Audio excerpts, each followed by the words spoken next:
Fellow Falcoholics, what is up? Welcome to episode 245 of the Falcoholic Live. I am your host, Kevin Knight at Falcoholic Kevin, joined by my co-host, as always, Adnan Ikic at Say Which Way. Adnan, how are we doing tonight?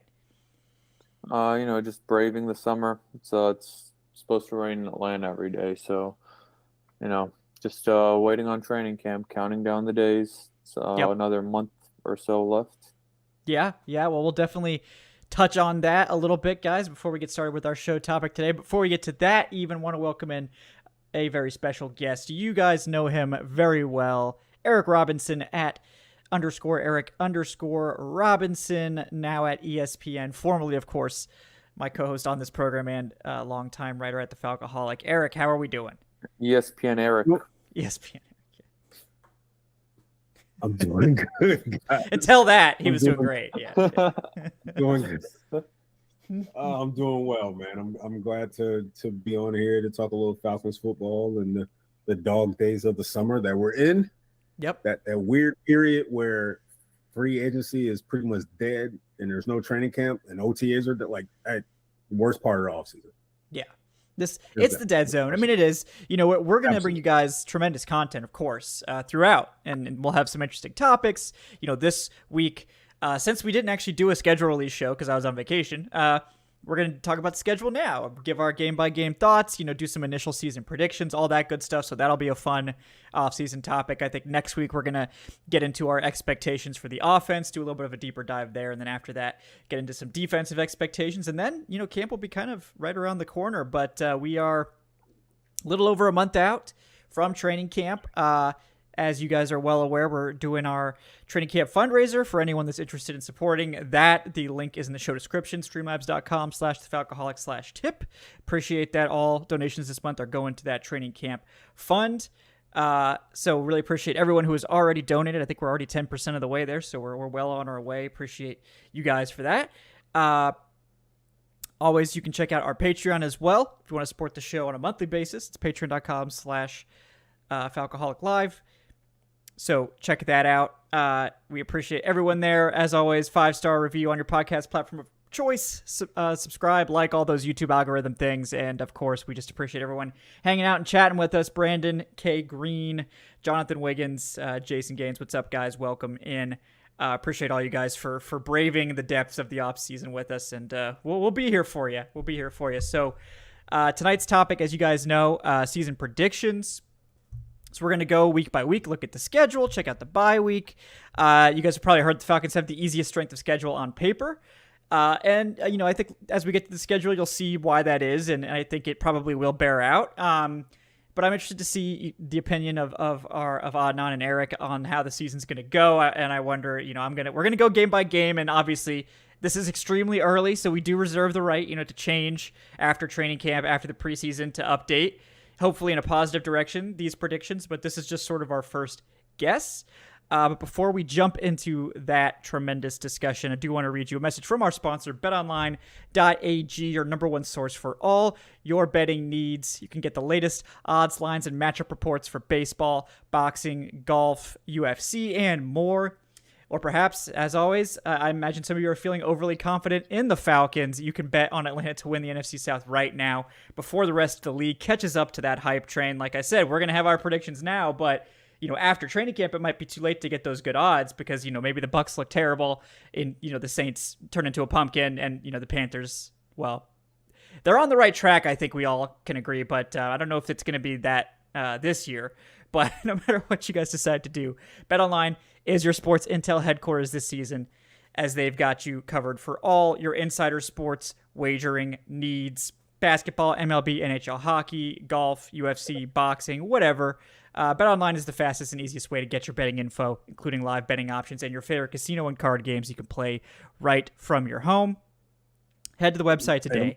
Go ahead. Yeah. I'm pretty sure BetOnline wants more and more customers at this point since they're losing so many NFL guys. Yeah. So please bet online by all means. Appreciate it, guys. Check them out. Everyone with open. Yes, they would be very happy to take your wagers right now, and you can use our promo code Believe, BLEAV, to receive a 50% welcome bonus on your first deposit, guys. Bet online where the game starts. All right, folks, let's get to it. We got a lot 17-0. 17-0. Yeah, okay, Eric. You're supposed to say that at the end, okay? You're just spoiling the surprise. I knew, Eric. No, that's how you would never predict 17-0. You're way too reasonable. Absolutely we gotta bring on some more Absolutely. fantastical person to say that. But That's why Adnan's here to provide. Yeah, if anyone here is going to predict 17-0, it's going to be me. yeah, you can't take that from Adnan. He already had that on tap. But yeah, it's an interesting season. We're going to start at the top and work our way through. It is sort of interesting that the first, I believe, 8 games, it's like little stands. So it's 2 home games, then 2 away games, then 2 home games, then 2 away games. That's how they open the first 8 games. Sort of interesting. I do like that they get a little bit of time at home. Last year it was like back and forth every week, and I feel like you never really get into any sort of a rhythm. So I do like that. I can't remember. I think it was maybe Warren Sharp or somebody that did sort of like a look at the rest advantage, and the Falcons were one of the least advantaged teams in terms of like actual rest. Hey, In was terms of me like that days. did that. Oh no, I'm sorry. It was Adnan. Wow. Yeah. I knew it was. Don't give Warren Sharp my credit. No, I meant Adnan Sharp. He's the sharp one. Yes. Please, Adnan, talk us through what you learned. Because Warren Sharp thinks very little about the Falcons. That's true. Yeah, so we shouldn't give him any shine at all. So, Adnan, I apologize for slandering you. So please do tell us what you found. The Falcons have no rest advantage at all this season. Like, they have 0 days of a rest advantage against like teams overall, which is like basically I counted rest advantage as, let's say a team is coming off a Monday Night Football game and they have 1 day fewer, 1 day less. The Falcons don't have any Thursday night games, so or Monday night games actually this season. And they do have 3 different opponents who will have a rest advantage going into the game against them. The Washington Commanders are coming off a Thursday Night Football game in Week 5 before their Week 6 matchup against the Falcons, so that's an extra 3 days. The New York Jets have that Black Friday game this year, so that'll be played the week before they face the Falcons, so that's an extra 2 days of a rest advantage. And the biggest rest advantage will be the Tennessee Titans, who have a full-on bye week before facing the Falcons this year. So that's 12 days total of the Falcons being disadvantaged by rest. And yeah, there's not a single game where the Falcons will have more rest than their opponent going into it. Yeah, I believe it's like one of the worst rest disadvantages that we've ever seen, like ever. Because the NFL used to be a lot better about making sure teams had even amounts of rest, but hey, it is what it is. The Falcons are going to have to overcome it, right? So yeah, and if you guys are asking about, what about the Falcons' bye week? Well, the New Orleans Saints have a bye week the same week as the Falcons before their matchup head-to-head, just like they did last year. So yep. The bye week kind of goes in the trash in that regard. Yeah, it gives them even rest. I mean, obviously, there are some good things to the schedule, and you mentioned the bye week. It's a Week 11 bye, which is probably one of the best buys you could have. You like it to be right in the middle like that, where you could split up your season. Last year, it was way super late, and that really kind of screwed over Desmond Ridder. That was unfortunate. I think the year before, it was super early, and that's not good either. So I think that the Week 11 bye is actually a good bye. Obviously, like Adnan said, they're not going to have any advantage against the Saints this year, but it's even. And they're just going to have to beat the Saints no matter what. So, or we'll find a way to make it work. Yeah, like that's the bad part. But there are some like pretty good quirks within this schedule too for the Falcons. Like for one, they were supposed to have more away games than they do home games. But one of those road games will be in a neutral setting. It'll be that Jacksonville game in London. That's in Week 4. Another one is the Falcons will actually only play one game outside of that 1 p.m. window this season, other than the Jacksonville game. They have a game against Arizona where that'll be a 4 p.m. kickoff, and that's the only time this year when you will not see the Falcons play at 1 p.m. That and the Jacksonville game. And even that game, it's that it's the only game where they'll really have to go, far out west, the furthest out west they will. And after that game, they have their bye week. That's week 10. So the Falcons won't really have any ill effects from that western road trip. And the other cool thing for them, which I'm sure Arthur Smith and the players appreciate, and I noticed this the other day when I was looking at the training camp schedule, the Falcons will go to Miami for week 1 in the preseason. That's August 12th? Yeah, 11th, I think. But 11th, something like that. They come back. They come back August 12th, or they'll travel back home August 12th. After that, they do not have to leave Atlanta until week 3 against the Detroit Lions, which is on September 24th. So their next 2 games after Miami, both preseason games, their last 2 preseason games are at home. They have that week of rest between the preseason and the regular season, and then their first 2 regular season games are both at home. So the Falcons will essentially, for the next 5 weeks, be able to spend all of them in Atlanta. Yeah. So, I mean, it's nice. Like, and you mentioned it too, like the places they travel are pretty much all in the Eastern time zone or Central time zone. I believe, like you said, the only one that's not is the Cardinals. Only one cold weather outdoor game too with the Bears in week 17. So the Jets technically, the Jets is also in December.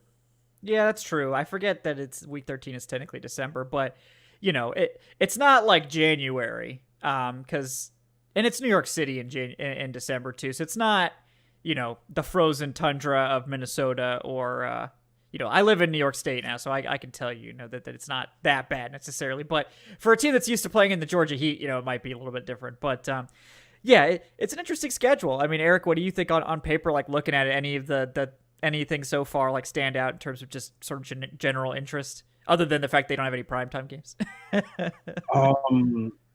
I think one thing that stands out to me, and I believe you guys might have seen this as well, I think they are one of the more least traveled teams this year in terms of like air miles and things of that nature. So, I mean, I don't know how much stock you want to put into that, but they don't have a ton of cross-country trips. A lot of their trips are pretty much up and down the East Coast. I mean, of course, they do have to go across the pond and play the Jags. But, this it's a fairly manageable schedule. And, and then brought us some great points as far as, the rest factor and how they have a number of games where these teams are coming in with a little bit more prepared. But, it's 3 teams that I'm not fearful of. It's not like it's, giving the Niners extra rest or giving the Eagles or the Chiefs extra rest. I still think they're able to honestly win all 3 of those games, in my opinion. But that's neither here nor there. And I feel fairly solid about it, about the season, about the roster and things of that nature. And I think we might be looking at a playoff team this year. Yeah, I think we could for sure, and that's a good way to segue right into that. Let's kick it off. Week 1, Falcons will play at home against the Panthers, and it's nice, I think, for the first time in like several years that this is a game where the Falcons are actually going to be favored in week 1. I think the last 3 years they've been underdogs in week 1, and like last year they should have won week 1. Obviously, we won't rehash that, but this time the line for this has moved to, I think, the Falcons being favored by 3. It started out at 2, so I think the rest of the betting world has sort of caught up to the fact that the Falcons are probably better than the Panthers this year. And that's not really meant as a slight against the Panthers. That's a team that I think is sort of, they're kind of rebuilding, and nobody knows what to expect from Bryce Young in his first start. Obviously, I think we were all pretty big fans of Bryce Young coming out. So it's interesting. I think that like the Falcons, I feel like the Panthers are like a year or 2 behind where the Falcons are in their process. But like the Falcons, I think they've made some really interesting moves, and I think they have some pieces that are good. But I think overall, this is not a particularly scary team this year. But I think a lot depends on Bryce Young. But in week 1, you have to think, that I'm guessing you guys probably like the Falcons' chances, but Eric, I'll let you get the first crack at this. What are you sort of feeling for week one? Start off with a dub, man. They start off 1-0. I think this is a game here. You look back last year against the Panthers. First meeting, of course, almost ended in disastrous fashion. I'm not going to rehash that as well, but they squeezed out a win there. They went on the road to Carolina on that disastrous Thursday night matchup where we saw Marcus Mariota throwing passes from his back. We're not fairly competitive in that game. I think the margin was maybe 12 or something like that, or 13 maybe. I can't recall right now, but the margin felt larger than that, to be quite honest with you. They did make a little small comeback, but shout out to Daryl Hodge for his first ever touchdown catch. Right. Yeah. Right. I think this is. I think they start off with a win here. We're anticipating Bryce Young to get the start in week one. And, as much high hopes and promise that we have in Bryce Young, he may have a early going starting week one. You gotta deal with Grady Jarrett, David Onyemata, and Calais Campbell as your first start as a QB. So, and it's a road game for Bryce Young. It's a road game. Yeah. It's really tough. So, yeah. Rookies in their first ever start lose almost every time. It's kind of crazy if you go back historically. Like, it's just really hard to win your first game in the NFL. It just is. So they've got the history. Unless you're Matt Ryan, the GOAT, who just throws TDs on his first pass. You could do that too. But it's interesting. Adnan, I'm curious your thoughts here too, because this could be the chance for the Falcons to break the streak and finally get above 500 for the first time since I believe 2018. So, real quick, I want to leave this out there as well. It's the first game for Bryce. It's also the first game for Frank Reich as head coach of the Carolina Panthers. It's the first game for that whole offensive system to get going. It's a lot of firsts for Carolina when compared to Atlanta, at least on the offensive side of the ball. There's some cohesion there with the offensive system. These guys have been in place for a while. It's a different story with Carolina. So no, makes sense. What do you think, Adnan? So I'm gonna sound dramatic. I think this is one of the most important season openers for the Falcons in recent memory. And I'm just talking about that. Well, one, if you really want to, compete in the division, you have to win your division games. Carolina is one of those teams that the Falcons at home against Carolina, you should be beating Carolina if you're expecting to be competitive. But more than anything, just from a psychological perspective, Kevin, you mentioned it, and I have been banging that drum on Twitter since 2020, at the very least. The Falcons have not spent a single day above 500 since finishing 10-6 in that 2017 season. The next 5 years in a row, they have lost their season opener every single year, and they have, they've never gone above like that. That's such a crazy. They've gotten close like a handful of times, I honestly think that's Adnan's favorite stat. Honestly, more like least favorite. It's gotten me a lot of Twitter interaction. Yeah, but the thing is, you need to get over that hump, and this is that opportunity. Like, the Carolina Panthers, they're a frisky team. Like, they have some pieces that we really respect and, that we really like. But you really, at home, like, if this game was in Carolina, then, maybe different story. Maybe you can, talk about home field advantage or whatever. But at home and at the Mercedes-Benz Stadium, you have to win this game. And I'm just imagining what the fan base is going to be thinking if we go out there and lay an egg in week one, or if we go out there and, just like last year against the Saints, let's say we blow a lead in the fourth quarter in week one. To a rookie quarterback. Yeah, the entire fan base will probably, rightfully so, be thinking, oh, here we go again. All those expectations throughout the entire offseason. Like, obviously the season won't be over, but it will be that dread of, oh my God, we still can't get above 500, and we're losing to a team that, we're not expecting to be competitive within the division right away in week one. We're already starting out behind the numbers. I do think that the Falcons will win this game. It's a divisional game. I'm not going to expect a blowout, but this is one of those games where psychologically, this is one of the most important games I can remember, psychologically speaking, for this fan base, for this franchise, for this coaching staff, which, they're in year 3 as well. The pressure is going to be on them after spending all that money. It's another 7-win season. It's not going to get it done. Yeah. No, you're absolutely right. I will want them to kind of sort of approach this game as if it's a playoff game. Yeah. Like this is, as Adnan pointed out, this is a lot more important than some people want to believe. This is it's year 3. There's a little bit more pressure on you this year. You're bringing in so many new faces to your team. You want to build a culture. This is the perfect way to set a tone, not only for a game, but for an entire season. So this may be one of those games where you're approaching it in week 1. And granted, it's against a division opponent. It's against a division opponent that's, not a playoff team, not coming off, that type of season. But you need to treat it as if this is a playoff team coming to Atlanta and you're about to play.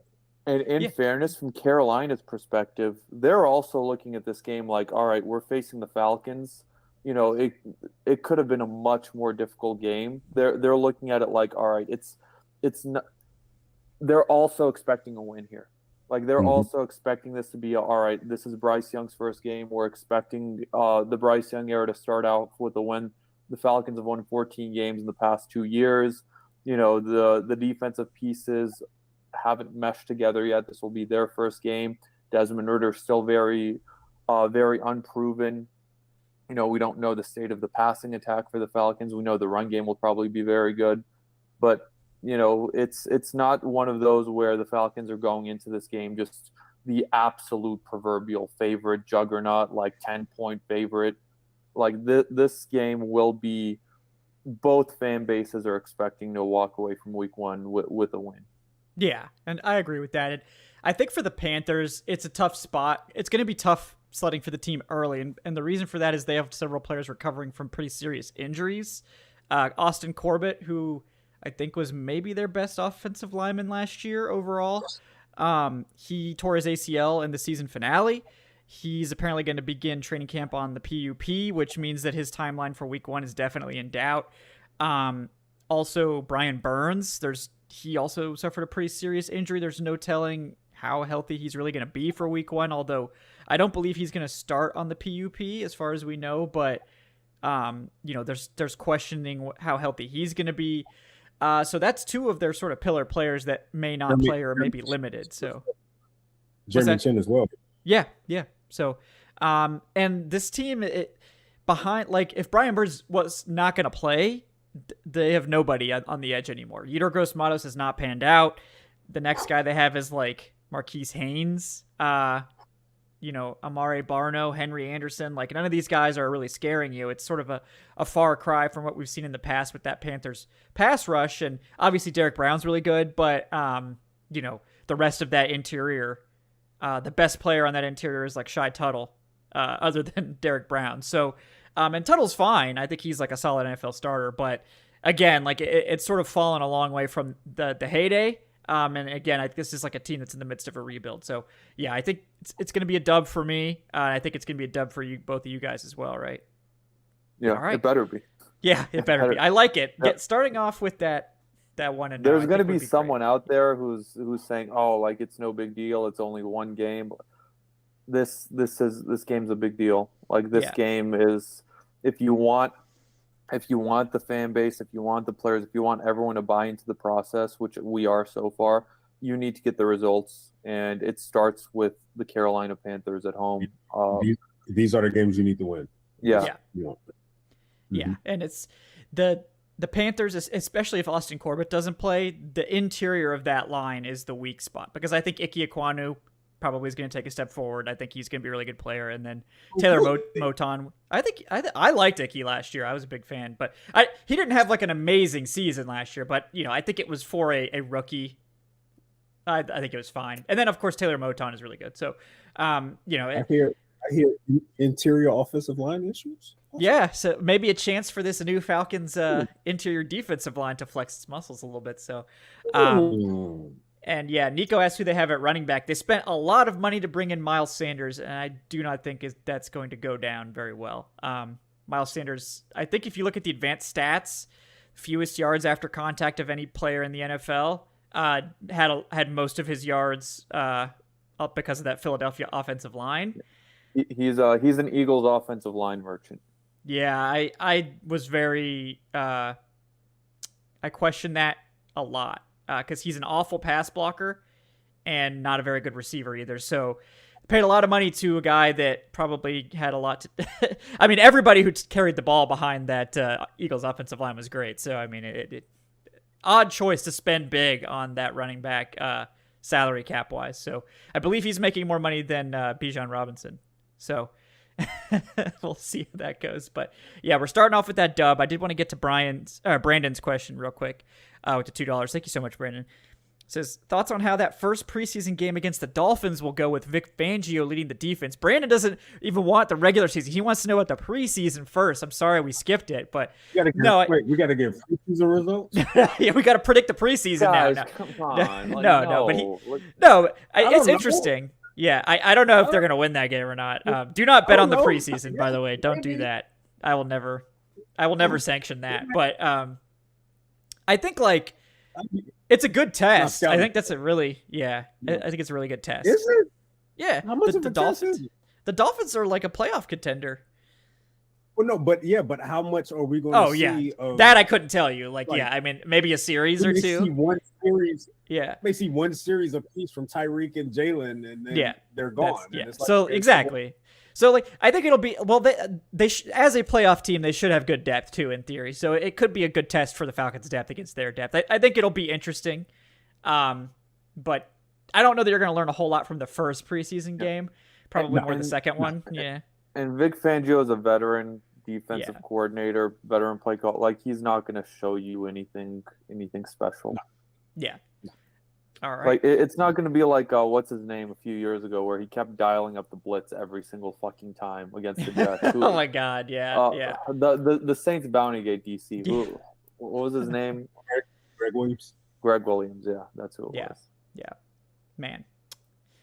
That was an interesting one. All right, second game. It's the second game of a 2-game home stretch to open the season. It will be versus the Packers, who will be looking very, very different this year, with Jordan Love at quarterback, who seems to be the new quarterback darling, who everyone is worshiping as he's going to be fine. You know, even though he has less career stats than Desmond Ridder in more games played.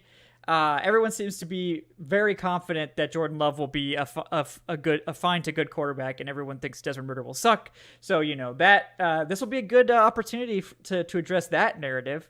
But in terms of this game, obviously an interesting matchup. Packers could obviously be looking very different. They were far from an NFC contender last year. I don't think anyone's seriously expecting them to be much of a contender this year, but a little bit of a different look from top to bottom. So I'm curious what you guys think about this week 2 matchup. Not as scary a matchup as it would have been even a couple years ago. So. The thing is, the schedule makers probably didn't get the memo that Aaron Rodgers isn't there anymore because the Packers have 6 nationally televised games this season. And I'm counting that Thanksgiving game because everything on Thanksgiving's, only game happening in America at that time, national television.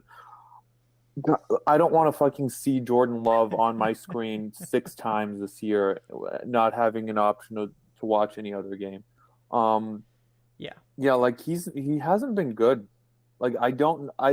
There has to be some sort of media bias when it comes to these NFL franchises, in that, the Packers have had amazing quarterback play forever, dating back to they had Brett Favre transition to Aaron Rodgers, and I think they're getting a lot of sort of a benefit of the doubt, and them being the Packers, this legacy team, in that, of course, the next quarterback that they get is also going to be brilliant. Like Jordan Love just needs a chance. Like Jordan Love hasn't shown shit since he's entered the NFL. Like I don't understand the infatuation. I don't think he's a good quarterback. The Green Bay Packers are not what they used to be.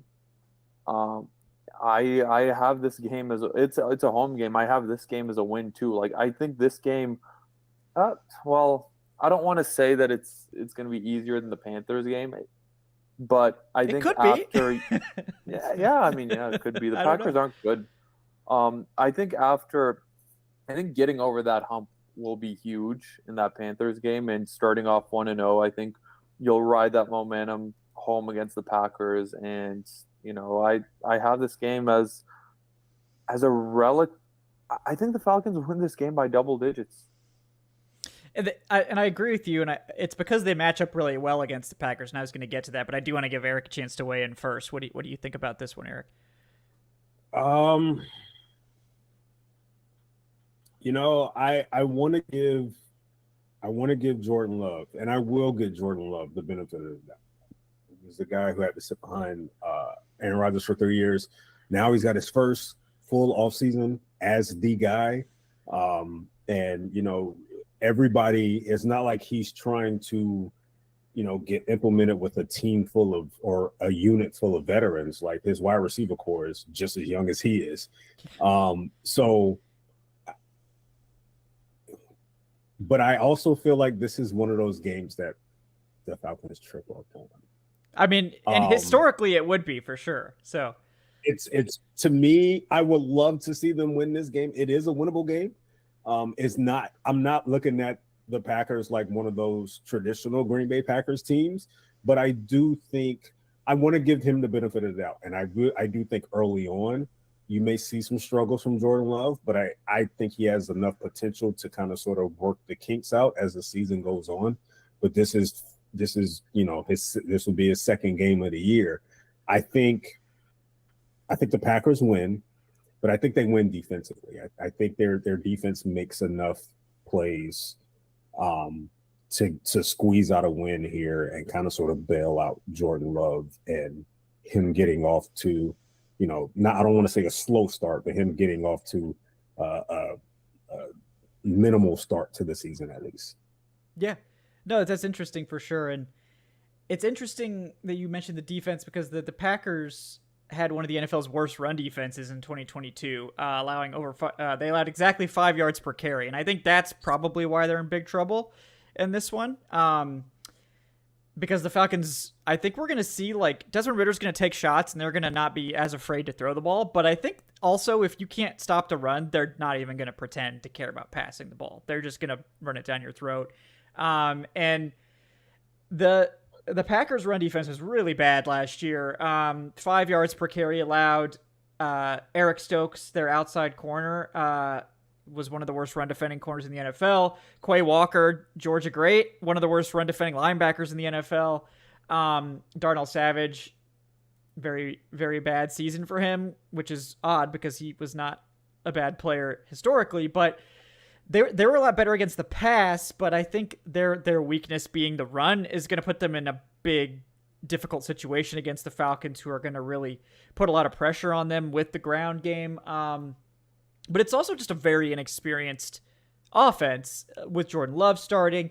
Again, the Packers, I think, are going to try to rely on that ground game, so this will be a huge test for Atlanta's run defense, which, we'll talk about this in a couple weeks, but I think the Falcons' run defense could actually be the star of the defense if Eddie Goldman's back healthy and stuff like that. Like, it could be really good. Yeah. It could be. It could be the strength of the defense. For sure. So that could set them up for success in this one. But again, like, Jordan Love, for the same reasons that I'm high on Desmond Ridder, like, we should be more accepting of the fact that Jordan Love could be a good quarterback. We just haven't seen it yet. But I only get pissed off because, everyone seems to be totally fine with Jordan Love starting, even though he's shown less in his more games played than Ridder has. But everyone thinks that starting Ridder is a big mistake. It's basically the same situation, so just treat it the same. It's because it's because he's a first round pick. Yeah. Yeah, it's all because we all know. Yeah. So, but again, the weakness of that Packers offensive line is the interior. So again, another opportunity for Atlanta's defense there. And then of course the receiving core, like it's kind of crazy, but I think Christian Watson has, I think, the most NFL snaps of anyone in that room. I think actually Romeo Doubs has the most NFL snaps of any player in that receiver room. The other guys in that room, like Christian Watson and Romeo Doubs, each played about 500 snaps. Nobody else in that room played more than 100 snaps last year at receiver, like at all in the NFL. They have like 5 rookies and a bunch of other guys. So like that room, I think the passing game is going to really struggle, especially early, just because there's very little experience there. Like as much as I like Christian Watson and I like Dubs as well, I think it's going to be rough for them because it's even Aaron Rodgers, like not great Aaron Rodgers. There's no way Jordan Love is even going to be not great Aaron Rodgers, I don't think. So, the passing game is going to struggle, but much like the Falcons, they do have that really good run game to lean on. So we'll see what the Falcons can do to shut that down. So Eric, it was an L for you, predicting a frustrating second game, which would be very on brand for this team, absolutely. And then Adnan, it was a dub, right? Yes, 2-0. And then for me, it's going to be a dub as well. Scat with the $10 says, here's to Adnan for speaking out about the ridiculous number of primetime games the Packers received. Yeah, can the Falcons get like one of those, please? Like, come on, guys, come on. We still have the option of flex scheduling, guys. So the Falcons get off to a hot start, and they're, by the time they play the Saints the first time around, if they're playing well and they got a nice little division cushion, they may get flex. I'm pretty sure. I would not be surprised if that season finale gets flex. Yeah, that would be really cool. Even the Falcons. Look, I actually even agree with Arthur Smith. The point he made. The primetime games will come when followed by success. You sort of have to earn those primetime games. Yeah. You have to earn that. And honestly, I didn't have any gripes with when I saw the schedule and I didn't see any primetime games. Like, this team has won 14 games the past 2 years. Desmond Ridder is unproven at quarterback. It's not a sexy name. Bijan Robinson, that is a sexy name, but it's like he's still a rookie running back. Do we really think the Green Bay Packers are going to be this powerhouse team that's incredibly entertaining? And I mean, I get they it. were last year with Aaron Rodgers. I'm just speaking, not even as a Falcons fan, just as a football fan. Why are you forcing me to watch Jordan Love in primetime 6 different times? Yeah, I have a feeling I have a feeling. Well, it's because of the fan base, because it is a huge fan base. It's the G. It's the G on the helmet. Yeah, I do think. The Steelers can be bad, and I guarantee you they'll get at least 1 or 2. Oh yeah, the Giants. Look at the Giants. The past 5 years, we've had like 3 or 4 Giants primetime games, no matter what. Even when that team was awful. And they open up the season on Sunday night. So yep, they do. So just it is what it is. So Falcons start stacking dubs, and we'll start getting at least a few. We're never going to get a lot, probably. We got a shit ton in 2017. Yes. So if you go to the Super Bowl, we had like 4 or 5 in 2017. Yeah. So we'll see. How many of those did we won a fair amount, and we beat Tampa at home. We beat the Packers at home. I think we had an above 500 record in primetime games that season. Yeah, no, the Falcons have not actually been a bad primetime team. So that's more respect, NFL, please. All right. We got to start getting through these games because we're only 2 in and we've been talking for 40 minutes. So we may have to split this into 2 shows. We'll see. But let's go on to week 3. Okay, so this is the first road game. It's going to be against the Lions, who seem to be the NFL's darling, which is hilarious to me because basically the NFL has crapped on the Lions and treated them like trash for forever. Talk scheduling. Right, but like now the Lions are suddenly the darling team, which I find interesting, but curious. Everyone loves Dan Campbell. Yeah, Dan Campbell's fun. He's fun. They had a great Hard Knocks too last year. They did. It's like they opened on the road against the defending champs. That's crazy. But whatever. Yeah, all right. It's wild to me. But what do you think about this particular matchup, Eric? Dub. Yeah. 2-1. It's going to be a tough one. I expect the Lions to be division winners in the NFC North this year. It's going to be one of those gritty games. Those gritty, man. Somebody's going to be bleeding. It's going to be physical. But I think they go on the road and they set a tone with their run game. And I think this is one of those games where the defense generates some plays. I like the Lions. I like the Lions a lot. I don't love the Lions without Jameson Williams, though. So, yeah. No, offensively, it's fair. Yeah. So, go ahead. I think Jared Goff's going to turn back into a pumpkin for sure, but I think it might be. Yeah, but yeah. Now, what do you think about this? They'll win the division. They'll win the division. But yes, Goff will. That's not the achievement it used to be, unfortunately, for that division. So, but right. Yeah, what do you think about this one, Adnan?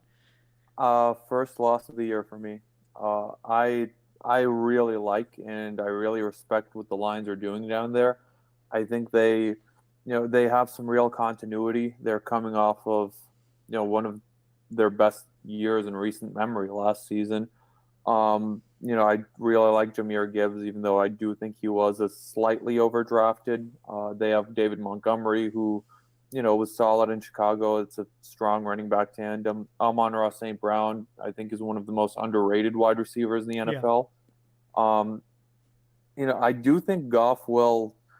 He doesn't strike fear into your heart, but I think Goff does enough to get the job done. Yes. Especially, I think he does have some real chemistry with this receiving core. We, just mentioned the Packers receiving core.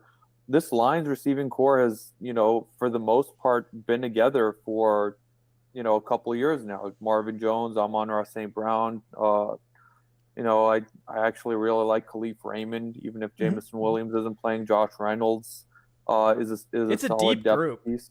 Yeah. And that offensive line is also really pretty good. scary. Yeah, like really Penei Sewell, Frank Ragnow, Taylor Decker. They have our old friend Jermaine Ifedi, who's also on the roster now over in Detroit. The defense got better. They got C.J. Gardner-Johnson on a steal. They got Cameron Sutton, Aiden Hutchinson. We saw what he did last year. I think this will be one of those games, and, it's up in Detroit. Last time the Falcons had a Week 3 game in Detroit going into a 2-0 was in 2017, and we remember that as the 10-second runoff game. Jesus. Yeah. I'll take a similar result, but I do think this will come down to the wire, and I think Detroit has just enough to pull it out at home.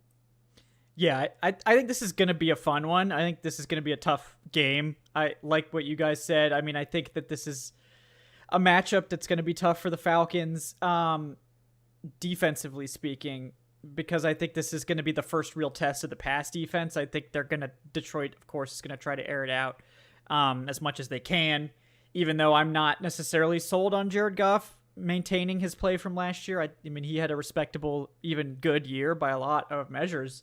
I think he's going to take a step back from that, but I think it's still a pretty dangerous passing attack. And the one thing is that they won't have Jameson Williams, so that's going to limit them a little bit. But like we were saying, I mean, I think that the depth there is still good at wide receivers, so they don't have.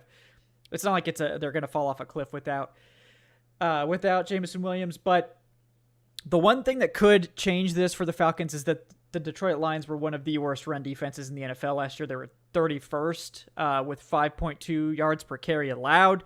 And I think if they haven't fixed that, which maybe they have got a hold of that a little bit, if they haven't fixed that, it's going to be a really tough sledding for any defense to hold this Falcons offense and check if they can't stop the run, and especially if they're awful against the run. So that could throw a wrench in things, but I think I'm with Adnan here that I think I'm going to predict this as the first loss as well, just because it's the first road game. I think it's going to be a tough matchup for the defense. That's probably still going to be gelling, overall. So I think this is where the Falcons do lose their first game and go to 2-1 here. So Week 4 up next at the playoff, coming off the playoffs, Jaguars in London, Week 4. Adnan, what are you thinking about this one?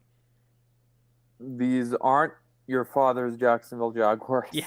Like this is a very good Jacksonville Jaguars team. I'm expecting Trevor Lawrence to take another step next year and, maybe even enter that elite stratosphere as a top 5 quarterback. They're riding a lot of momentum off that incredible playoff comeback last year and victory against the Chargers. This team is, I would hope that they have some pieces considering the fact that they've been picking the top 10 for the better part of over a decade. They've built a legitimate team over in Jacksonville. I think they will run away with the AFC South. Their offense is so scary. Travis Etienne, we saw what he was doing last year. I'm expecting Calvin Ridley to have a career game in a revenge matchup. I have this game as an L too. I think this game will be a really good barometer for the Falcons, though. I think Jacksonville is a legitimate playoff team. I think they'll make noise in the AFC. And, I'm hoping and I'm expecting the Falcons to make this a very close game up in London. And you never know. This is one of those travel games for both teams. Weird stuff can happen internationally. But overall, I have this game as a loss as well. And, this isn't one of those, the Falcons are just going to blow it. This is the Jaguars are legit, and I'm giving them the respect. Yeah, no, I'm with you there. This is like the opposite of the past couple games where the Jaguars are actually a very good run defense. I think they were 9th last year with 4.2 yards per carry allowed, and I think the Falcons Oluokun too. Another old friend. Revenge game. Yeah, that's the Ridley and Oluokun revenge game here. So I think it's gonna be a real tough test. And again, I don't think the Falcons defense is going to be like fully gelled yet. I think we're going to see some flashes, and I think that there's a chance they could be really good against the run early, but I think defending the pass, they're going to struggle against a team like this, and I think it could be this is the game where Calvin Ridley earns his extension, and the Falcons get a second-round pick eventually out of it. So and it's going to end up being, Calvin Ridley's going to have like 150 yards, and this will be the game they point back to, when they give him his extension. So it's a blessing in disguise for the Falcons draft. But I'm going to have them losing this one. But Eric, curious what your thoughts on this matchup are. I'll have this. I'll put this down as an L as well. I was going to say, if you said that we're winning this one too, then maybe you actually are going 17-0. Well, he had them losing against the Packers, so yeah. But I think it's never mind, my mistake. But I think it's one of those gritty losses that they have. I don't think going back to last season, they didn't. Out of their 10 losses, 8 of their 10 losses were by a score or less, a touchdown or less. And I think this is still somewhat of a very competitive team. And I think going into this particular matchup here, the Jags are the cream of the crop in the AFC South. They're one of the better teams in the AFC, absolutely. But I just feel like the Falcons are still looking at games like this to make a statement. Yeah. To say, hey, we are not that pushover anymore. I think this is one of those games where it's fourth quarter. It's a 2-3 point game, and you're thinking like, well, damn, they might be able to win this thing. And I think they just kind of sort of come up short there. But Jacksonville is definitely, as Adnan said, Jacksonville is definitely not one of those. They're not one of the teams that you knew the Jaguars to be 2-3 years ago. They're changing. One thing of note though, they were, again, you pointed out, Kevin, the run defenses. This may be a game where the passing game for the Falcons may take off.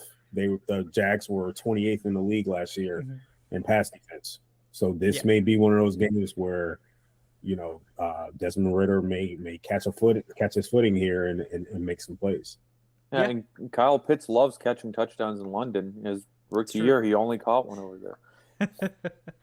Exactly. So that's all the difference, right? I will also say that part of me doesn't want to see Calvin Ridder go off in this game. Yeah, it would sting a little. It's not this one.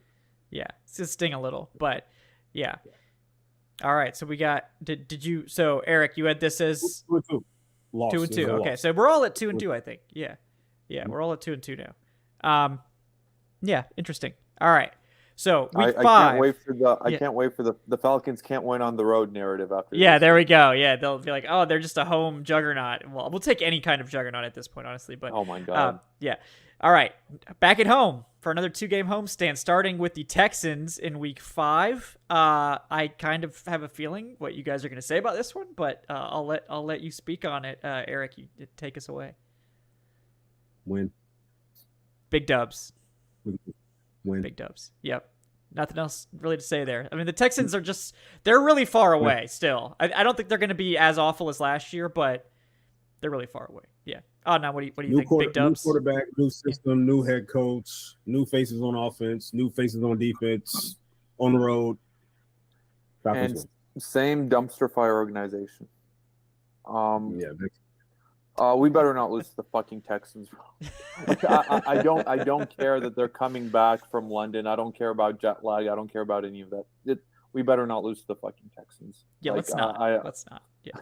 Big dubs. Yeah, just big dubs. The Falcons also got to choose this game at this particular time because any London team gets the option of either getting a bye week or picking their next opponent after that game. So the Falcons intentionally said, "All right, let's recover from the jet lag. Let's go home and play against the Houston Texans." Let's go home and wipe up. I like CJ Stroud. I think CJ Stroud is the best quarterback in the draft class. I like Dameon Pierce. Derek Stingley is a hell of a player. Yeah.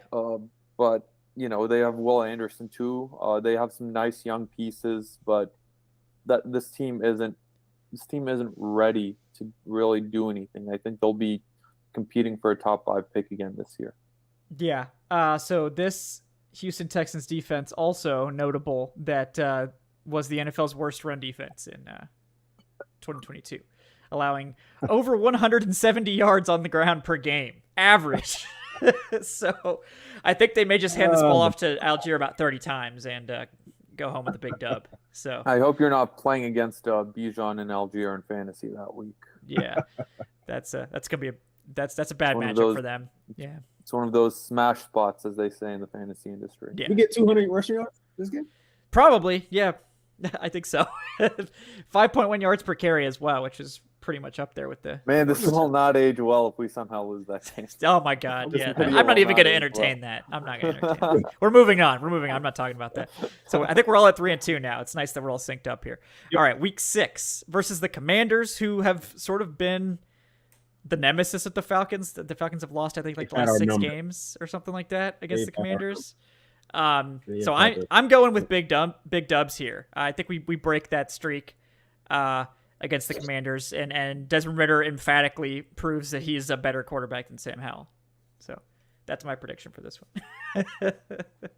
I do think the Commanders are actually not that bad though, but yeah.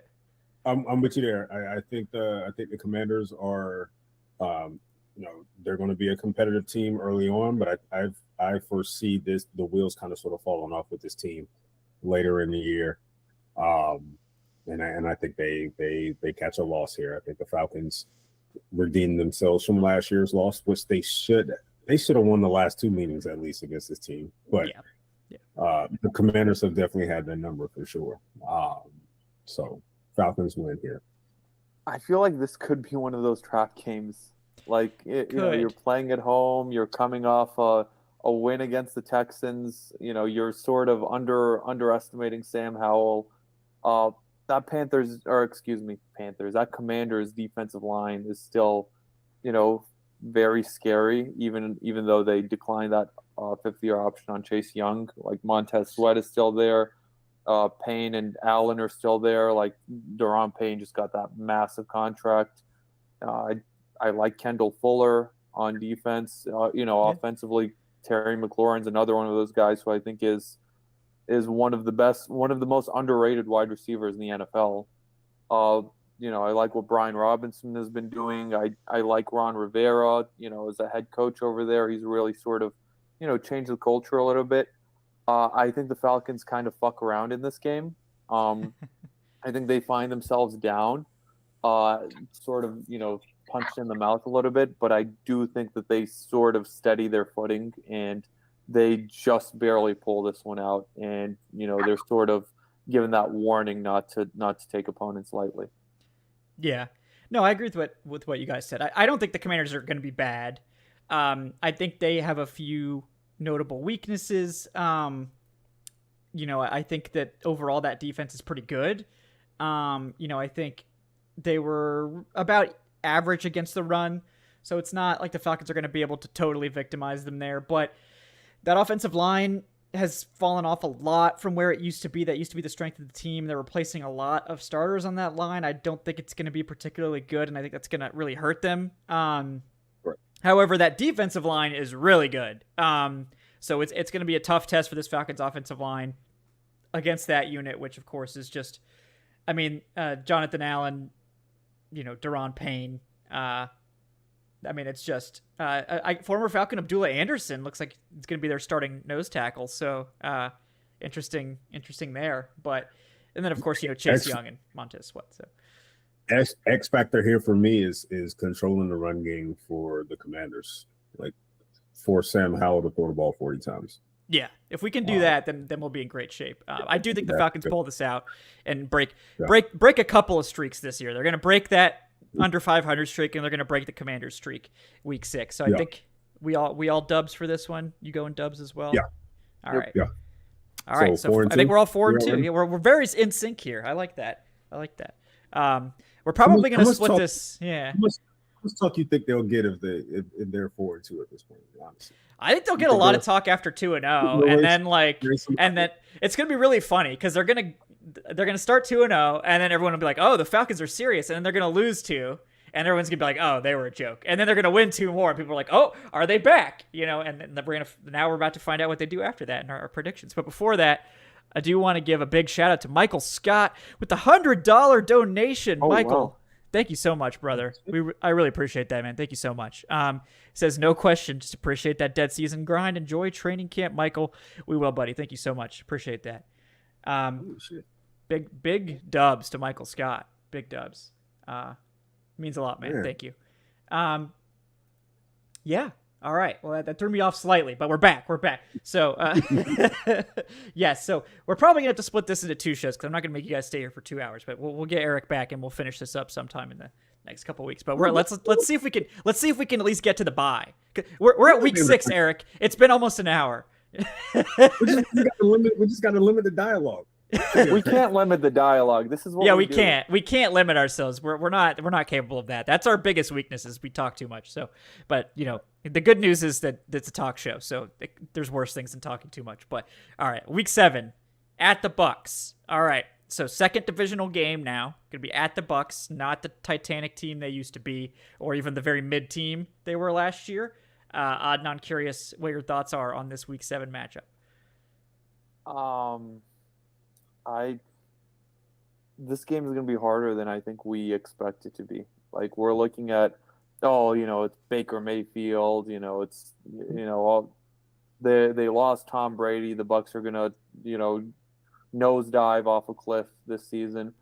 This Bucs team still has a lot of talent on it. Like, Mike Evans, Chris Godwin, and Russell Gage are still their wide receivers. That's one of the best wide receiver trios, that the Falcons will face all year. Yep. They still have Tristan Wirfs, Ryan Jensen. They got Cody Malk in the draft. I think that O-line will be much improved as opposed to that, tattered up, banged up version last year, given good health. On defense, Devin White is trying to leave, but they won't let him. Levante David is there. Shaq Barrett, if he is back, I'm assuming good health. I'm assuming he will be back by this point. Dean, Winfield, Carlton Davis. I think the Falcons go to Tampa Bay. We're all, on our high horse. We're 4-2. We're going to beat the shit out of those Bucs. We're going to get revenge from last season from that roughing the passer penalty on Grady Jarrett. And I think the Falcons will lose a close one in this one. I have them dropping to 4-3. It's one of those division games on the road. Like, you sort of have to throw the records out, and you have to expect literally anything to be able to happen. The Falcons and Bucs always play close games, no matter who's on the roster. and I think the Bucs just pull it out at home with that home field advantage. I have the Falcons dropping to 4-3. Yeah. What do you think about this one, Eric? You of a similar mind that this is one of those divisional trap games? Yep, I'm on the same boat. I think this is one of those games where they go on the road and they kind of sort of underestimate the Bucs a little bit, and that defense shows why they were still top 10 last year. Yeah, I feel the same way. This is one of those really frustrating losses. I can feel it right now. Like we're gonna be riding that. You will be so mad. Yeah, after this we're gonna be riding this 2-game win streak. We're back at 4-2. We're back 2 games up above 500. Riding high. So much shit. Yeah, and then it's then we come back down to earth here with this one. So we're all in consensus here. I think division games are always tough. It really doesn't matter what the team is. We've seen this every single year. And the Bucs, this is a game that the Falcons offense is going to have to win, I think. I think that Bucs offense will still be decent, and that Bucs defense is still good. So, the Falcons, I think the Bucs are going to score in this one, and the Falcons defense is probably going to have a bad day. So I think it's going to be up to the offense to keep pace and win. Maybe they can. I'm not saying they can't. The Falcons are probably going to be favored in this. I think the Bucs will probably have a losing record at this point. So it's certainly I think it's possible for them to win, obviously, and I think they'll probably be favored even, but I sort of feel like it's one of those. Yeah. All right. Speaking of trap games, at the Titans in Week 8, a team that is not expected to do much this year, expected to fall off pretty hard after a pretty bad season last year and kind of a questionable offseason strategy in general. Maybe we feel differently if they close the deal with D-Hop, but Eric, what do you think about the Titans in Week 8? After starting off the season 0-3 on the road, they get their first road victory of the year, and they win by 21. See, the Falcons wipe them up this year. They wipe the floor with them. Yeah, cool. Adnan, what do you got? Week 8 at the Titans. I have this game as another loss, actually. Oh, boy. Yeah.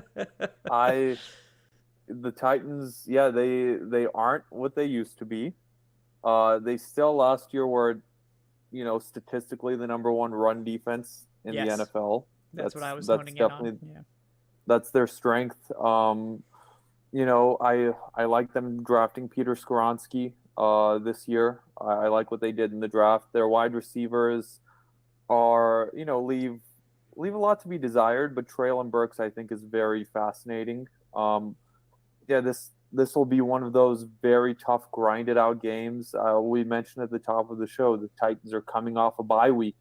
I may be putting more stock into that than I should be, but I do think that will play a factor in this game. Also, the Falcons going on the road, at this point, having suffered a difficult loss the previous week, coming off probably a very gritty divisional matchup. Whether it's going to be a win or a loss, that game's going to take. I think that'll take a lot out of the Falcons. It'll be their second road game in a row, while the Titans will be well rested.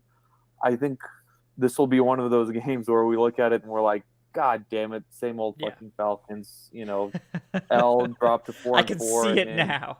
Yep, I can see the headlines right now. Yeah. And they will, at this point, I think, drop to 0-4 on the road. And, this is where we'll really be like, oh, the Falcons are home merchants.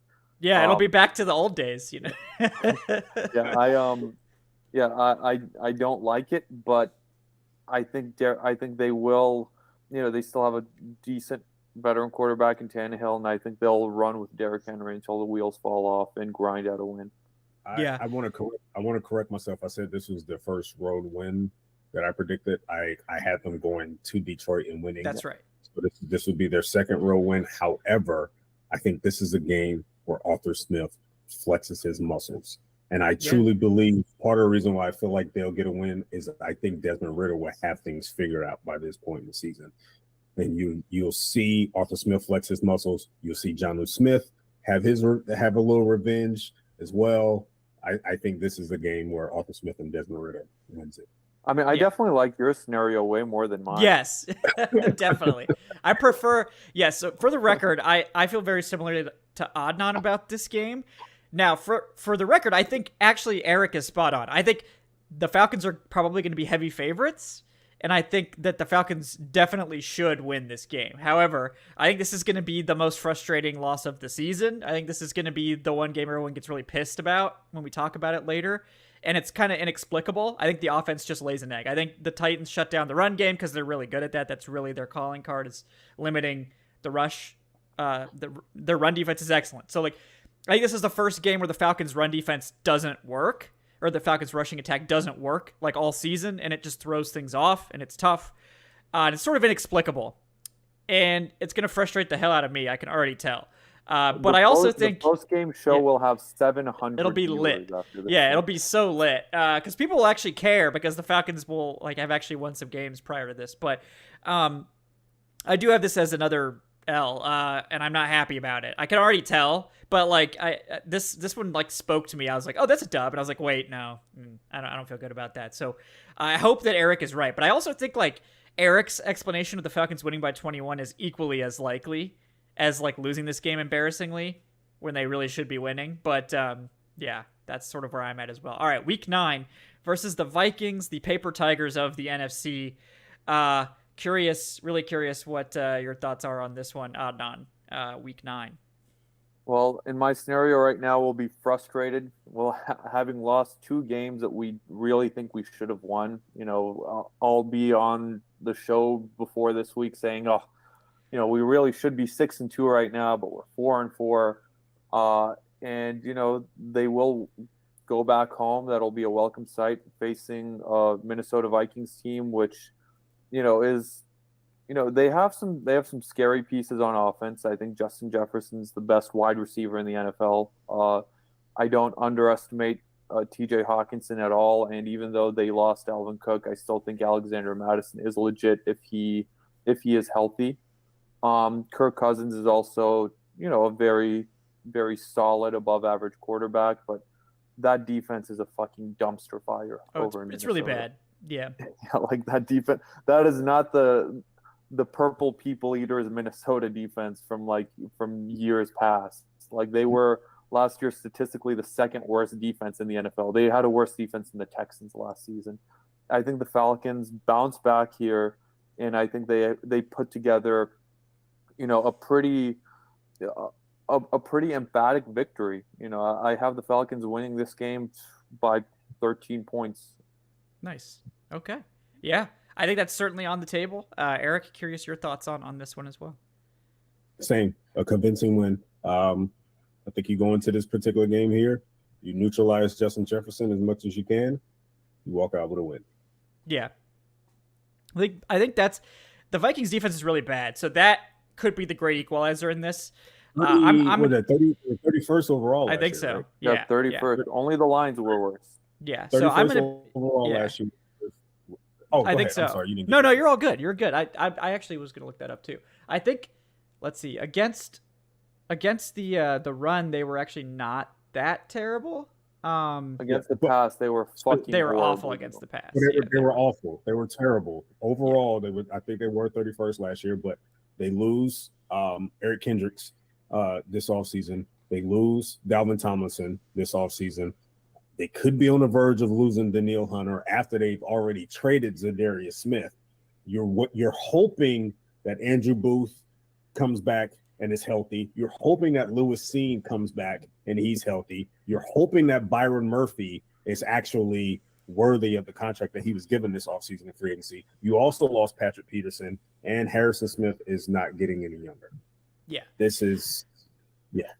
I think it should. This is another one that they should win, and I think they lose it like at the very end, and it's really frustrating. Yeah. What is up with you guys? No. Adnan picked up. Adnan had a dub here. I'm the negative one. I'm the negative one. You picked Tennessee, right? Yeah, you picked Tennessee. So Eric's over here like, man, I go to ESPN for a couple of seasons. I come back. There's no more optimism over here. You guys are we're just crapping on the team. You guys are just like along for it. Like, we're here. Yeah. Wow. The thing is, nobody can say that we're not objective. Nobody. Yeah, this is just to cover me later when someone tries to say I'm a homer. But yeah, so I have been going on a little 3-game skid here, and I think we're gonna be really pissed. Because that screams Falcons to me. But we will be so furious. Yeah, I would be really pissed. Oh my god! That's what I'm saying. a 3-game losing streak to the Bucks, Titans, and the Vikings. That's what I'm saying. It's going to be very infuriating. I can feel it on my bones that this is like Mercedes-Benz Stadium might not be there by the time. Yeah. Oh yeah, there's not going to be. I hope that I'm wrong on those for the record. PSLs. Yeah. But at this point, that's where I think this is gonna be a really close, kind of crushing defeat that we lose at the last second. I think all of these games are gonna be close. By the way, I don't think the Falcons are getting blown out at all. That'll make it even worse. Though. Yeah, exactly. It'll be like, wow, we didn't get that. That positive regression's not coming, in these close games. But all right, we're gonna break down one more before the bye. You guys got them at what? You guys got them at what at this point? So 5-4. Yeah, I'm 4-5. Adnan's 5-4, and you're 6-3, Eric. Okay. Man, this really flipped on its head. I remember. I know. Eric Yeah. before. Yeah. All right, we're gonna break down Week 10 before the bye, and then we'll table the stretch after the bye for the next show. Split this up into some even more juicy offseason content. So Week 10 at the Cardinals. Arizona might be the worst team in the league this year, so I think I know where you guys are going to go with this one. And I'm not going to be that big of a hater. I will break, the losing streak. The Falcons go on the road, get the dub against the Cardinals, get back on the horse and start riding the ship here. So I have them at 5-5 going into the bye, which probably is going to disappoint some people, but I think a little spoiler for next show, I think the best is yet to come for the Falcons in the second half. But Eric, what do you think about Week 10 against the Cardinals? You guys will be frustrated if they lose to Minnesota or Tennessee. I'm not that big of a masochist to suggest that they'll lose to the Cardinals. I don't do this. Here, and it's not really much of a prediction. This is the worst roster in the league in Arizona. This is the worst roster in the league. And keep in mind, Kyler Murray was hurt at the end of the year. He won't start the year off. They're probably going to start Colt McCoy. Kyler may not see the field until maybe around this time, or maybe not even now, or going into November, maybe. So, come on, man, they can't lose there. No, they're gonna win this game. Okay, but I'm not that big of a hater. Yeah, even if it's on the road, they can't lose to Arizona. Like, come on. I think Arizona has a chance to go 0-17 for real. They do. They legitimately do. Especially if Colt McCoy gets hurt, which I'm not wishing, obviously, on anyone. But, Yeah, they legitimately do. Yeah. This is the worst roster in the league. Now, their draft was good, but that's not enough. Yeah. They need like two of those, 2 or 3 of those. Right. Yeah.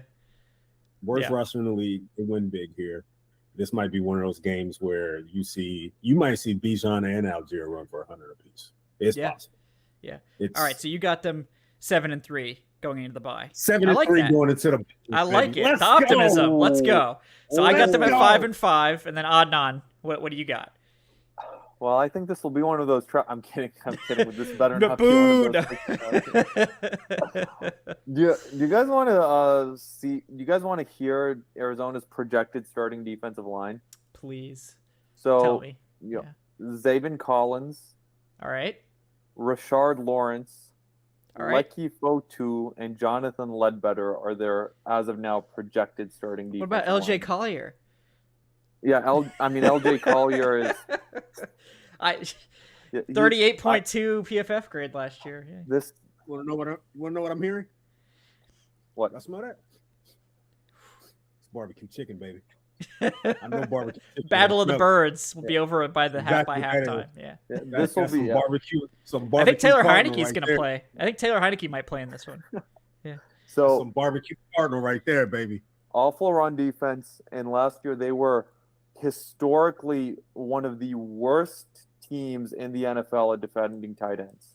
Yeah. Like last year, you could literally stream whatever tight end in fantasy against the Arizona Cardinals, and I think you would have gotten the second best tight end results after starting Travis Kelce all season.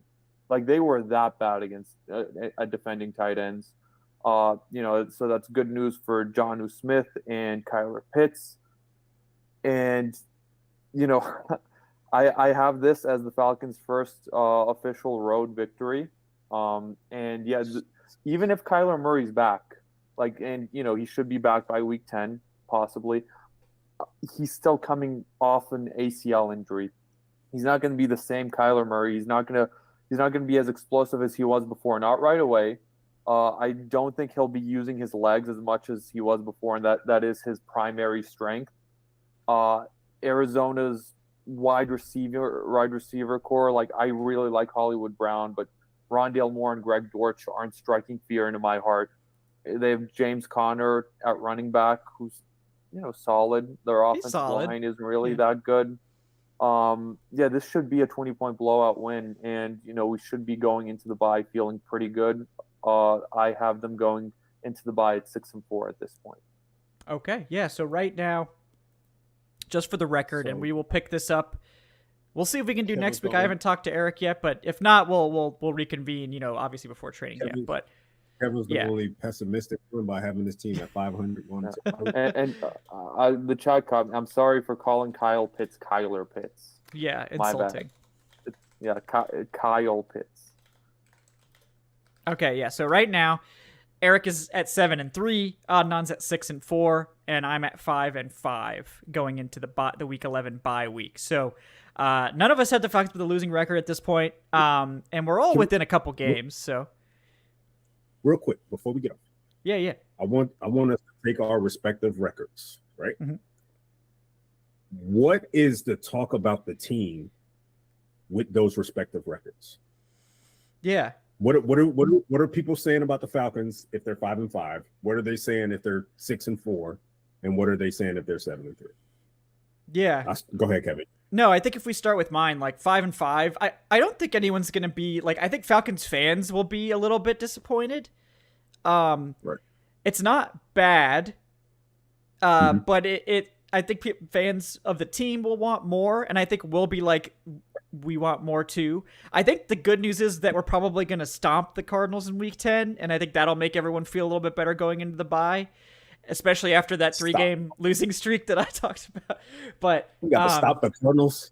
Yeah, they're going to stomp them, and that'll make people feel a little bit better at least. Okay, we're getting back on it. But spoiler alert, I do have the Falcons, finishing with a winning record, guys. So I do think they're going to perform strongly in the second half. I think they're going to hit their stride, but 6-4. What do you think the people will be saying about the Falcons if they do go into that bye week at 6-4? So, I think it depends on the rest of the division, and I think at this point the Falcons will be first place in the NFC South because I don't really believe in the NFC South like that. I mean, who can after last season? I think the media will be giving the Falcons some respect as a playoff contender, as a team that can win the NFC South, which would be the first division title since 2016. I think we'll be sitting here saying, all right, we're expecting a very strong stretch run. But I think that Falcons fans will be frustrated just given some of those defeats. We'll be at 6-4, but, like Falcons fans, we won't really be able to fully enjoy it because we'll be saying, oh, we can just as easily be 8-2. And we can just as easily be in that contention for that number one spot.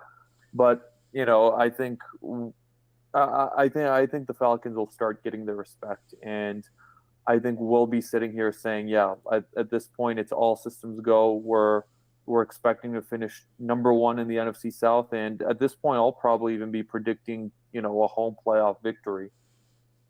Yeah. I think at 7-3, I think people are saying, I think at 7-3, Ritter has impressed. Bijan is Bijan. The run game is the run game. And I think the defense is at this point still working some things out, but I think they're one of the best defenses in the league in takeaways. If you look at the 10 quarterbacks that they're going to be facing, the best quarterback in that bunch is Trevor Lawrence. So you're facing Bryce Young, you're facing Sam Howell, who's essentially still a rookie. You're facing C.J. Stroud, Kirk Cousins, Jared Goff. I think, like I said, while they're still working some kinks out defensively, you're seeing signs of improvement. But the biggest sign I think you're seeing at this point is the fact that they're able to take the ball away at a very frequent rate. Yeah. I think that's the talk about the Falcons if they're 7-3 at that point. Yeah, I think people will be pretty excited if the team is 7-3. And I think the NFL media as a whole will be pretty happy with the Falcons at 6-4. I think if they're 5-5, like I'm predicting, they'll be sort of like, oh, this is about what we expected. Like they'll be better. And like, I don't think the Falcons are going to get blown out at all. I think they'll have a bunch of frustrating losses, but I think there will certainly be a group that's like, oh, this Falcons team, they're just very mediocre at this point. And like, I think some of that will have to do with like Ritter will be a little bit inconsistent. I think the defense is still gelling. But I think going into the bye, the defense will have their best game against the Cardinals, and everyone will say, oh, it's because it's the Cardinals. But I think that's going to be that's going to be the stepping stone for this team to actually start to really come together in the second half of the season. That's sort of what I'm thinking. But we have enough material left for a whole other show. So this actually worked out great because like I was wondering what we were going to talk about, in the weeks before training camp. So we'll see if we can get Eric back on next week, guys. But if not, we'll reschedule in the coming weeks. And we'll see when we can finish this up. But very engaging first half of the season predictions episode. Guys, thank you so much for tuning in with us. Before we go, want to read off one final donation from Mad Tom K with the $5. Thank you so much, Tom. He says, enjoying the show, guys. Nice to see some variety in the predictions. Also looking forward to the Falcons hopefully having a winning season, as are we all, Mad. Even with my, pessimistic 5-5 prediction, apparently. Average team. Yeah. Being an average to start the season. That's weird. Yeah. Come on, Kevin. I'm such a hater. I didn't realize I was such a hater until now. So this is a new experience for me. But yeah. Right. But guys, thank you again. We appreciate everyone. Thank you, Mad, for the donation. Michael Scott, another shout out for that 100 big hundo. Really appreciate that, man. That helps a lot. Really does. So thank you. Yeah, guys, like I said, check out the community Discord, like, subscribe. If you're watching here on YouTube, that really helps us out with the algorithm. Leave a comment. Leave us that 5-star review on your podcast platform of choice. Those have been great. We're up over 112 reviews on Spotify now, and even more on Apple. So thank you guys so much. Check out the Patreon. We're going to be firing up those patron fantasy leagues here soon. So if you want to get in on that, usually we close signups for that right after training camp. So you still got a little bit of time, but if you want to get in on that now, why not, right? Patreon.com/Falcoholic Live. For those of you that are listening to this off air, you can still donate to the training camp fund, and we will read your donation on the next show. The link to that, streamlabs.com/thefalcoholic/tip. It's also in the show description. Before we take off, I want to, of course, thank our sponsor once again, betonline.ag. The show is presented by BetOnline. And thank our special guest this evening, Eric Robinson at _Eric_Robinson, working at ESPN. Eric, anything you'd like to plug? Falcoholic, like I always do, man. That's a one-stop shop. Everything you need in terms of Falcons content, from position breakdowns, schedule predictions, things of that nature, all at thefalcoholic.com. I'm sure Kevin and Adnan are just cranking out content during the dog days of the off season. Good tip of the cap to you guys for that, by the way. That is not easy. It's not fun trying to generate. You're well aware with your job as well. Trying to generate content right now, it's not easy at all by any means. There's no games being played. There's not even any practices right now. So yeah. So falcoholic.com. That's my plug. All right. Thank you very much for that, buddy. We appreciate you. Also with us, my co-host Adnan Ikic at Say Which Way. Adnan, anything you're working on? Your rest advantage article that I completely misattributed. Anything like that you'd like to people know about? I do want to bring people's attention to an article that Gino will actually be publishing pretty soon, and that's one that will, kind of take a peek behind the curtain and is a roundtable with all the writers and editors where we give our background of how we landed at the Falcoholic, some of our Falcons memories, and I think that'll be a really cool read, and it'll be some nice background info about the Falcoholic.com as a whole. Yeah, it's terrific stuff. I'm looking forward to that as well. I actually went back and found. For the purposes of the article and just for some fun, I went back and found my initial correspondence with our glorious leader, Dave Choate, where I asked him for advice about how to get into sports writing back in think it was 2015, and took Dave a whole other year before he brought me onto the site. So it's he could have just offered me right there, and I would have been like, absolutely. But no, he was very helpful. A whole year, yeah. And then he was like, hey, actually, maybe I do want to hire you. Maybe I should just have done that right off the bat. But hey, then we wouldn't have had those glorious days at Blogging Dirty, Eric. So.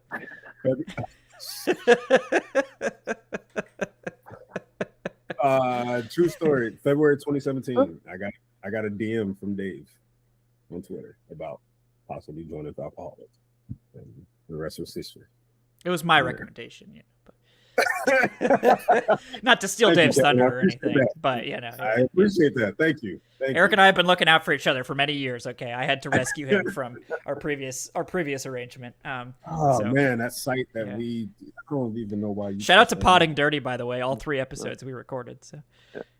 Yeah. While Kevin brought Eric along, he left me over. I left Adnan behind, unfortunately. Yeah. Sorry about that. Yeah. My bad, guys. But he did make up for it by recruiting me onto the Falcoholic in I think February of 2018. So exactly 1 year later. Yes. So I'm not a miracle worker. I'm doing my best, guys.